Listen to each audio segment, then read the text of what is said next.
Bonjour à tous, et c'est déjà l'heure de votre séance hebdomadaire de culture générale en 2 fois 20 minutes, et aujourd'hui nous abordons le 19e siècle.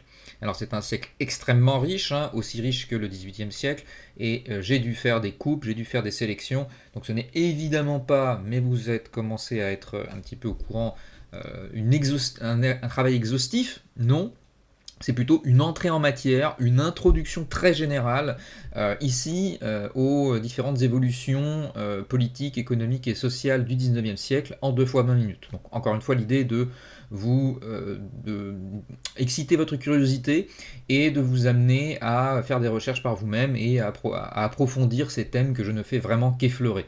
Un spécialiste du 19e siècle serait un peu horrifié par ce que je vais faire à présent, mais c'est le but du jeu de la culture générale.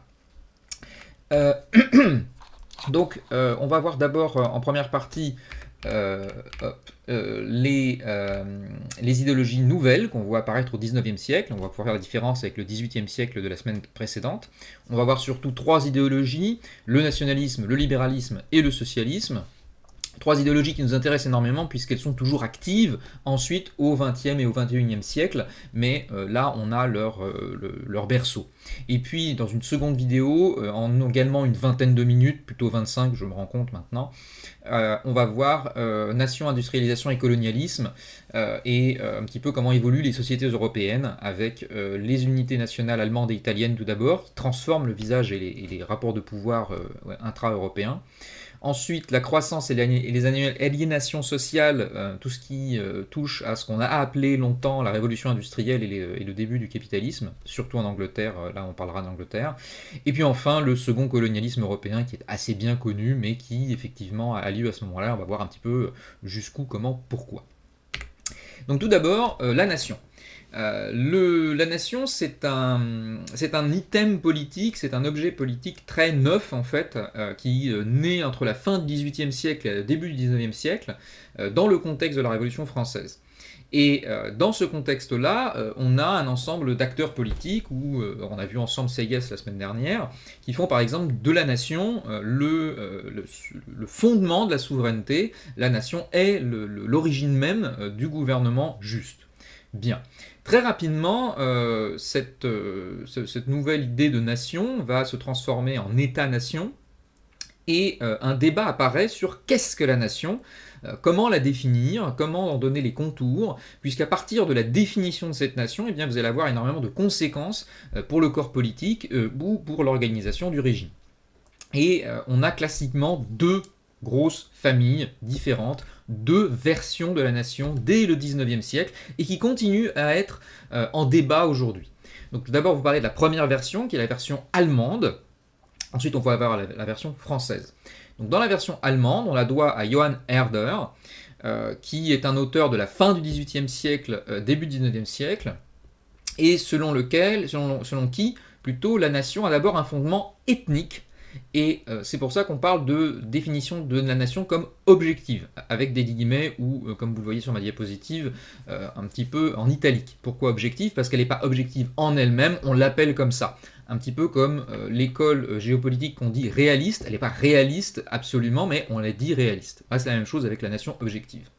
Donc Herder va rapprocher la nation d'un concept qu'on appelle le Volksgeist, l'esprit du peuple, l'esprit du peuple pour Herder, c'est sa culture. Donc on est dans une approche où la culture, cette fois, rappelez-vous du premier cours, est un concept défini, clairement déterminé, et qui n'est pas là pour évoluer grandement. Il est l'essence un petit peu de la nation. La nation, selon Herder, est conçue comme une entité presque naturelle, comme quelque chose qui a un début, un milieu, mais qui ne doit pas vraiment avoir de fin, et qui est un peu comme un objet vivant, comme un être vivant plutôt, quelque chose d'organique, qui a des fonctions, et on va voir différentes fonctions dans ce corps nation.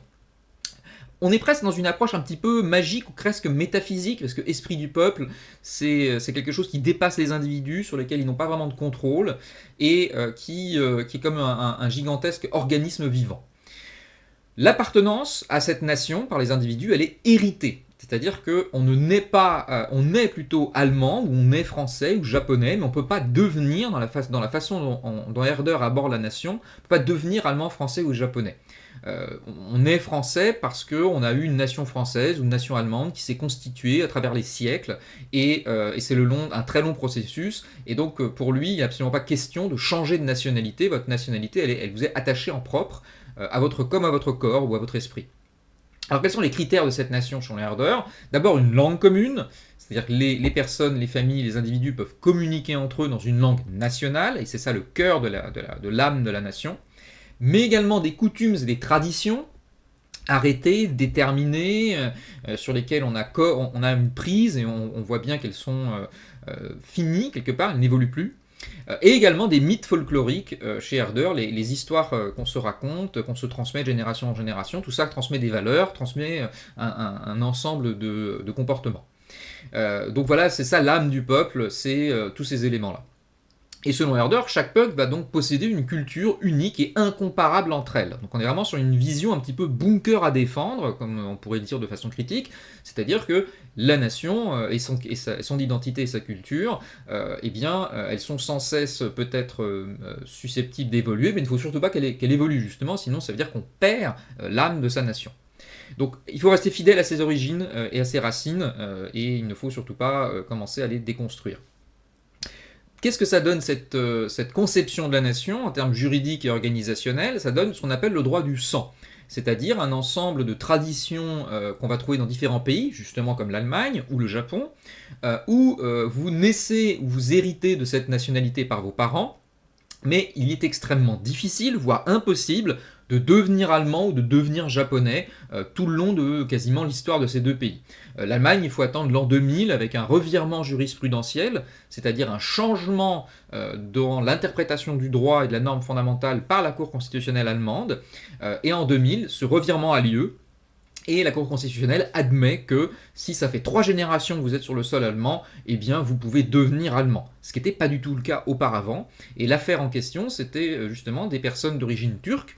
Il y a une forte minorité turque en Allemagne, qui est effectivement là depuis 3 générations, qui parlait allemand, qui vivait en Allemagne, qui était complètement intégré dans la culture allemande, mais qui n'était pas de nationalité allemande, mais toujours de nationalité turque. Et vous imaginez que ça pose un ensemble de problèmes importants. Et donc, décision de justice, l'Allemagne ouvre son droit du sang à un peu de droit du sol, et donc ouvre sa définition de la nation qui était purement objective ou presque, à une autre version, et ça commence en l'an 2000.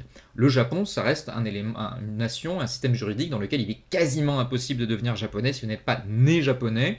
Les chiffres dont je me souviens, c'est que 98% de la population japonaise est d'origine japonaise, c'est unique au monde. Et c'est l'une des raisons pour lesquelles aussi vous avez beaucoup d'acteurs ou de penseurs de l'extrême droite européenne qui sont très amoureux du Japon et qui aiment beaucoup le Japon, puisque pour eux c'est une forme d'exemple de ce que ça peut donner un pays qui pratique quasiment une immigration zéro et qui a une définition de la nation extrêmement organique, justement. Ok, donc on garde cette définition allemande de la nation, qui commence fin 18e, début 19e avec Herder, mais qui va servir de véhicule au nationalisme allemand durant tout le 19e siècle, et évidemment au 20e siècle également, puisque si vous pensez à la conception du nationalisme selon le nazisme, le NSDAP, et bien là on retrouve également une fonction organique, l'idée d'une menace, et l'idée d'écraser les ennemis intérieurs. Je ne vous fais pas un dessin sur ce qu'était le nazisme. Dès le 19e siècle, un philosophe comme Hegel va dire très très vite, en voyant ce que fait Herder, attention, c'est dangereux, c'est très dangereux de définir la nation selon des concepts aussi éthérés que l'esprit national, ou un peu irrationnels, et pas sur une décision concrète, et pas sur quelque chose de beaucoup plus juridique. Il dit que c'est dangereux, et on voit qu'avec le recul, eh bien, il avait raison. Abordons tout de suite la deuxième version, qui est la version française. Alors, la version française, elle est en germe, on va dire, dès l'Ancien Régime et même la Révolution française, mais elle va connaître une structuration ferme à partir de la conférence de Ernest Renan en 1882, qui s'appelle « Qu'est-ce qu'une nation ?» Et il est resté aujourd'hui comme l'auteur majeur de la définition française de la nation. C'est une conception qui est à l'opposé de la version allemande, puisque c'est une question subjective et volontariste. Alors qu'est-ce qu'on entend par là ? On entend par là que la nation, ça repose sur le consentement des personnes et des groupes sociaux. Qu'est-ce que ça signifie? Ça signifie que vous pouvez devenir français si vous voulez devenir français, si vous avez un ensemble de conditions à respecter, qui soient juridiques évidemment, ou de temps, mais vous pouvez. C'est une forme de nationalisme ouvert. Renan disait que c'est le plébiscite de tous les jours, c'est-à-dire que parce que tous les jours, tous les Français manifestent leur volonté d'être un peuple uni et de vouloir vivre ensemble, alors ça a lieu. Et là aussi, on va trouver un peu de mysticisme, un peu de pensée magique, on dirait aujourd'hui, puisque selon Renan, dans la nation, elle a une âme, elle est un principe spirituel. Donc, même si elle se base sur le libre choix et l'attachement, on a la création de quelque chose qui dépasse les individus et qui est de l'ordre un petit peu de l'irrationnel, pour le dire rapidement. Et Renan va un peu plus loin, il dit mais alors comment est-ce qu'on fait nation? Eh bien on fait nation parce qu'on va essayer d'oublier activement en fait certains faits de violence ou des divisions. Et cet oubli, selon lui, est essentiel, ça permet de construire une identité qui rejette un petit peu tout ce qui a été divisé. Et évidemment, on l'a vu ensemble, mais en France, depuis la guerre de religion, puis la Révolution, 1830-1848, et jusqu'à 1870-71, défaite contre la Prusse qui devient l'Empire allemand, et Commune, et massacre des communards, et on est après tout ça en 1882, effectivement, on a beaucoup de choses à oublier, à mettre sous le tapis pour pouvoir faire nation. Et chez Renan, selon Renan, on a également l'importance des commémorations, c'est-à-dire des moments où la nation se rappelle pourquoi elle fait nation, se rappelle le sacrifice de ses soldats, par exemple. Pensez à toutes les commémorations de la Première Guerre mondiale, alors que quasiment plus personne n'est encore en vie sur la Première Guerre mondiale, les commémorations de la Seconde Guerre mondiale, les commémorations de la rafle du Veldiv. Toutes ces commémorations sont là pour représenter un certain nombre de valeurs auxquelles la nation française est attachée et auxquelles tous les citoyens peuvent légitimement se retrouver. Et si vous y réfléchissez un petit peu, effectivement, aujourd'hui, tous les partis politiques rendent hommage à la Première Guerre mondiale et aux poilus, rendent hommage à la Seconde Guerre mondiale et au sacrifice des résistants, ce qui est toujours un peu drôle quand c'est l'extrême droite qui le fait, mais bref, on passe. Et effectivement, il y a cette idée qu'il faut qu'on se retrouve tous derrière ce genre de moment. Dans le contexte de Renan 1882, il fait cette conférence à un moment où il y a un débat national avec l'Allemagne, puisque l'Allemagne a conquis l'Alsace-Moselle et elle a forcé les Alsaciens mosellois à devenir allemands. Et dans la conception allemande de la nation, c'est très logique, puisque ces Alsaciens, eh bien, ils parlent une langue qui est plutôt germanique, et il serait ethniquement et folkloriquement beaucoup plus proche des Allemands, et donc à intégrer, qu'ils le veuillent ou non, à la nation allemande, puisqu'il n'y a pas de choix dans la définition allemande de la nation. En revanche, pour la nation française, et celle de Renan, eh bien, il faudrait faire un référendum pour demander ce que pensent les Alsaciens, est-ce qu'ils veulent être allemands ou français. Et le choix, selon lui, est évident, il choisirait d'être français. Il y a un autre Alsacien très célèbre qui est le capitaine Dreyfus, qui quitte au moment de la conquête en 71 par l'Allemagne. Il s'installe avec sa famille en région parisienne, il continue sa carrière militaire, mais c'est un Alsacien qui est très nationaliste et qui s'engage dans l'armée et fait une carrière brillante dans l'armée jusqu'à ces problèmes que vous connaissez. Mais voilà, c'est un exemple de ces Alsaciens très français qui voulaient récupérer l'Alsace et la Moselle pour qu'elles redeviennent françaises. Donc cette version française de la nation, eh bien, elle ouvre à ce qu'on appelle le droit du sol, c'est-à-dire, même si vous n'êtes pas de parents français, si vous naissez sur le sol français, vous êtes automatiquement français, vous pouvez accéder à la nationalité française quand vous avez 16 ans aujourd'hui. Et ça, c'est la tradition républicaine française. On retrouve la même d'ailleurs aux États-Unis. Aux États-Unis aussi, si vous êtes né sur le sol américain, vous êtes américain. Donc, on voit comme ça deux traditions différentes, mais différents pays qui vont adopter soit ou se rapprocher de la version française, soit se rapprocher de la version allemande. Et d'une certaine façon, ce sont les deux pôles de la question. Il n'y a pas de troisième pôle pour faire une nation, c'est soit vous vous rapprochez du modèle français, soit vous rapprochez du modèle allemand, ou vous êtes un petit peu entre les deux. Les Suisses, par exemple, sont un petit peu entre les deux. C'est très difficile de devenir Suisse, il faut 10 ans. Et vous en héritez de façon directe, mais vous pouvez aussi le devenir. On est un petit peu à cheval entre les deux. Alors, de façon plus juste, il faut dire que le droit du sol, c'est d'abord toujours un droit du sang aussi. C'est-à-dire que si vous naissez de parents français, vous pouvez devenir français, pareil de parents américains, même si vous n'êtes pas né sur le sol américain. Mais on rajoute cette possibilité de devenir français. Donc, dans la version française de la nation, dans la nation subjective et volontariste, on a une version beaucoup plus ouverte et beaucoup plus évolutive et qui peut intégrer beaucoup plus de monde, alors que dans la version allemande, on est plutôt sur une version qui se referme sur l'identité ethno-linguistique et le reste n'a pas beaucoup d'importance. Donc voilà, ça c'est le premier élément, ça naît au 19e siècle. C'est ça qui est fascinant, c'est qu'il n'y a pas de nationalité ou de concept de nation véritablement politiquement majeur ou juridiquement majeur au 18e siècle. C'est simplement au 19e siècle que ça montre avec la Révolution française. Deuxième idéologie, le libéralisme. Alors, pour être tout à fait honnête, ça commence un peu avant tout de même. Mais on va surtout maintenant parler du libéralisme du 19e siècle, qui va s'appuyer d'abord sur un auteur phare, qui est Adam Smith, qui est un penseur écossais, qui est philosophe et moraliste, mais qui était aussi économiste. Il est né en 1723, mort en 1790, donc vous voyez, il n'est même pas dans le 19e siècle, hein, Smith, mais on le considère comme le père de l'économie moderne et libérale.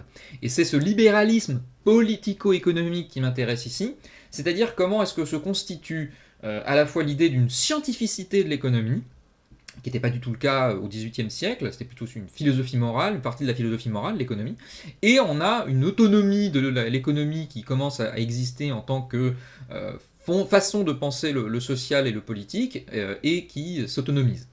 Et Adam Smith est un moment majeur dans cette autonomisation de l'économie par rapport à la philosophie.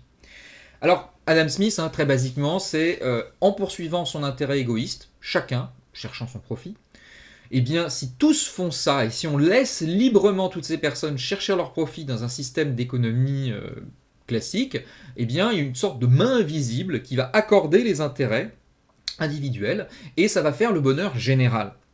Donc il y a cette idée que il faut contrôler le moins possible les accords économiques interpersonnels et interentreprises qui vont se faire, car au bout d'un moment, quand tout le monde s'accorde par une offre et une demande, eh bien on aura un gain de productivité maximum pour tous, et donc plus d'inventivité, plus de productivité et plus de valeur créée. Puisque l'objectif d'Adam Smith, dans Enquête sur la richesse des nations, c'est de comprendre pourquoi certaines nations deviennent riches, dans lesquelles on a un niveau de vie qui s'améliore, et certaines nations ne deviennent pas riches, mais semblent stagner à un certain niveau de vie. Et il va essayer de trouver justement cette solution, cette explication. Selon Adam Smith, la division du travail, c'est quelque chose de très positif, et il faut diviser les tâches au sein de l'entreprise. C'est le fameux exemple de manufacture d'épingles qu'il reprend. Il explique par exemple qu'il faut diviser la tâche. Chaque personne ne va pas produire une épingle toute la journée, on en produirait peut-être une dizaine, une quinzaine, c'est très compliqué tout si on doit faire à chaque fois depuis le métal jusqu'à l'objet. Non, on va diviser cette production de l'épingle en différents gestes, et chaque personne va reproduire le même geste, et on va avoir comme ça une productivité bien supérieure. Donc l'idée que si on divise le travail, ça va fonctionner mieux.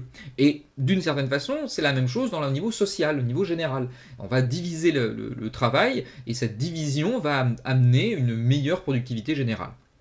Alors, Adam Smith, c'est pas un ultra-libéral, c'est un libéral classique. Donc selon lui, il faut un État, il faut un arbitre et quelqu'un qui donne la norme, un souverain. Il n'est pas du tout contre l'existence d'un État, bien au contraire. On ne peut pas avoir de société commerçante et de main invisible réelle, c'est selon Adam Smith, si on n'a pas un État. Ce n'est pas un État tout-puissant, c'est un État qui est relégué aux fonctions régaliennes. Régalienne, ça vient de roi, régal, ça signifie justice, sécurité, bien public. Donc, un périmètre quand même assez limité, l'État ne doit pas agir en tant qu'acteur économique, par exemple. Mais l'État doit donner des lois, et sans ces lois, on n'a pas de marché effectif. Bon, ça, c'est très facile de penser à ça, c'est-à-dire que s'il n'y a pas, par exemple, une loi qui protège les consommateurs, eh bien, on peut avoir une tendance à voir des entreprises qui vont faire n'importe quoi pour le profit, et donc la recherche du profit doit également rencontrer la contrainte des lois pour avoir quelque chose qui est positif pour tout le monde. Et Adam Smith va un peu plus loin, il y a des passages où par exemple il met en garde le fait de protéger le gouvernement contre l'influence des chefs d'entreprise, contre l'influence des personnes très riches, et sinon eh bien, ils vont essayer de tordre la loi dans leur propre intérêt, puisqu'ils le sont toujours. Donc Adam Smith aurait été très opposé par exemple à la participation d'Elon Musk au gouvernement de M. Trump. Fin de la parenthèse. Élément à garder encore d'Adam Smith, c'est l'idée que la valeur d'un bien vient principalement de la quantité de travail qui est nécessaire à la production de ce bien. Parce que dans les différents débats économiques et philosophiques, la définition de la valeur et d'où vient la valeur économique est quelque chose qui va animer et anime encore aujourd'hui énormément de réflexions et de débats. Second auteur de ce libéralisme économique 19e siècle, c'est David Ricardo. Alors David Ricardo, c'était pas un philosophe à l'origine, c'est un broker, quelqu'un qui fait de l'argent sur les marchés financiers, qui sont déjà très actifs en Angleterre à ce moment-là. Il est anglais, il n'est pas écossais, différence importante aussi, et il devient homme politique sur le tard. Et donc lui, le concept fondamental qu'on garde de ses écrits, c'est l'avantage comparatif. Un pays doit se spécialiser dans la production du bien pour lequel il est le plus compétitif. D'une certaine façon, c'est la reprise de la division des tâches au niveau individuel et social chez Smith, mais cette fois appliquée aux différents États en tant que producteurs, aux différentes nations en tant que producteurs de biens et participant à un marché international. Pourquoi est-ce que c'est bien de se spécialiser? Parce qu'on va avoir des coûts moindres pour la production, donc on va pouvoir produire plus et on va pouvoir vendre plus, et donc si tout le monde produit et vend plus, on a une augmentation de la richesse générale. Assez classique aussi. Selon Ricardo, la société se divise en classes sociales, et selon la nature du revenu, c'est ça qui va dire à quelle classe vous appartenez. Ça, c'est très important de voir que le concept de classe sociale, il est d'abord un concept économique qui tente une définition objective et pas un concept politique. Si vous avez un salaire, alors vous êtes un ouvrier au 19e siècle. Si votre revenu vient du profit, vous prenez un risque, vous êtes un capitaliste. Et enfin, si votre revenu est stable parce que vous avez du capital et vous l'avez investi dans des terres ou dans des dettes publiques, alors vous avez une rente, vous êtes un rentier. La plupart du temps, un propriétaire foncier. Selon Ricardo, la valeur, elle est de deux composants, elle n'est pas selon le temps de travail, elle a le travail direct des ouvriers et le travail indirect des machines et outils. Donc ça peut vous rappeler aussi vos cours d'économie où on parlait des facteurs travail et des facteurs capital. Eh bien, on le trouve chez Ricardo directement selon Ricardo. Ensuite, troisième élément, je vous avais promis trois points, c'est le socialisme ou les socialismes, parce que dès l'origine, on a plusieurs versions très différentes du socialisme. D'abord, les socialistes utopiques. Ils sont à la fin du XVIIIe siècle, toute fin du XVIIIe siècle, début du XIXe siècle, quelqu'un comme Fourier par exemple, mais également Saint-Simon, mais également l'anglais Owen. Saint-Simon et Fourier est en français. Ce qui va frapper ces socialistes lorsqu'ils existent, eh bien, ce sont les excès du libéralisme, les excès du capitalisme en formation déjà très active. Et ce principal excès, c'est la misère des ouvriers. Comment est-ce qu'on va transformer en fait des personnes en outils de production et on va les exploiter tout simplement avec un salaire misérable, des conditions de vie misérables, une espérance de vie très courte et ça c'est quelque chose qui il choque terriblement puisque c'est l'une des nouveautés à la fois en Angleterre, en France ou dans ce qui va devenir l'Allemagne. On a des millions de personnes qui quittent les campagnes et deviennent des ouvriers qu'on paye très mal. Alors, comment changer tout ça? Eh bien, ces socialistes qu'on va appeler utopiques disent qu'il faut construire une utopie. Utopie qui est un terme qui vient de Thomas More, auteur du XVIIe siècle en Angleterre. Et qu'est-ce qu'on ferait dans cette utopie? Eh bien, on va essayer d'organiser la société selon la volonté et la raison des individus, et on va essayer au lieu de se tourner vers la compétition et l'aliénation, plutôt vers la coopération et l'association. Saint-Simon, Fourier ou Owen vont imaginer des sociétés idéales dans lesquelles tout est réorganisé pour réaliser l'épanouissement des individus et pas simplement les exploiter. On appelle ça des phalanstères, et vous avez différentes expériences qui ont été menées à la fois aux États-Unis, en Angleterre ou en France. La plupart du temps, ce sont été des échecs retentissants, parce que c'était difficile d'organiser des sociétés, évidemment, mais dans certains moments, il y a eu des succès, ça a duré plusieurs décennies, et je vous renvoie à aller faire des recherches là-dessus si ça vous intéresse. La plupart du temps, ces sociétés qui se refermaient sur elles-mêmes avaient un patron qui mettait beaucoup d'argent et qui, porté par ces principes, investissait dans l'éducation de ses ouvriers, dans la santé de ses ouvriers, dans l'habitation de ses ouvriers pour améliorer leurs conditions de travail. Et ensuite, eh bien, ces unités de production réussissaient à avoir une valeur sur le marché, leur production, notamment d'ustensiles de cuisine. Je pense à un des phalanstères en France qui a bien duré longtemps, jusqu'à la fin 19e, début 20e, si ma mémoire est exacte. Mais voilà, ce sont des unités qui sont petites, c'est pas des transformations de toute la société, mais des îlots en fait expérimentaux qui s'intègrent en fait dans le marché économique. Et là, ça peut fonctionner puisqu'ils ont une rentabilité qui leur permet de survivre et de continuer. Bien. Et puis ça, c'était les premiers socialistes. Et puis on a le nom important de siècle, c'est Karl Marx. Karl Marx qui va être l'auteur et l'inventeur de ce qu'on appelle le communisme et dont la pensée va être un des piliers des tentatives révolutionnaires en fin 19e, mais également au 20e siècle. Alors, Marx, en deux mots, bien sûr, de façon très rapide, ce qui va également, le départ de sa réflexion, c'est aussi l'exploitation des prolétaires. Et c'est ça pour lui le cœur du capitalisme. Alors un mot à expliquer, c'est prolétaire. Le prolétaire, c'est cette personne qui n'a un salaire le minimum possible, c'est-à-dire qu'on va le payer uniquement pour qu'il puisse se nourrir, se loger, se soigner, pour revenir travailler avec un seul jour de repos le dimanche, et le salaire est tellement faible qu'il ne fait que survivre, il ne peut pas économiser, jamais, il ne peut pas épargner. C'est ça la définition du prolétaire, si vous ne pouvez pas épargner, quelle que soit votre fonction dans la société, alors vous êtes un prolétaire. Donc encore une fois, on a une tentative de définition objective d'un groupe social et pas par héritage ou par identité, mais non simplement quelle est la part de votre revenu dans l'activité économique. Le profit selon Marx et Engels, c'est l'accaparement de la plus-value par le propriétaire des moyens de production. En deux mots, ça signifie que si véritablement il y avait un partage équitable de la valeur entre tous dans une société, dans une entreprise, eh bien, les ouvriers ne seraient pas des prolétaires. Ils auraient une partie de leurs revenus plus quelque chose qui leur permettrait d'épargner.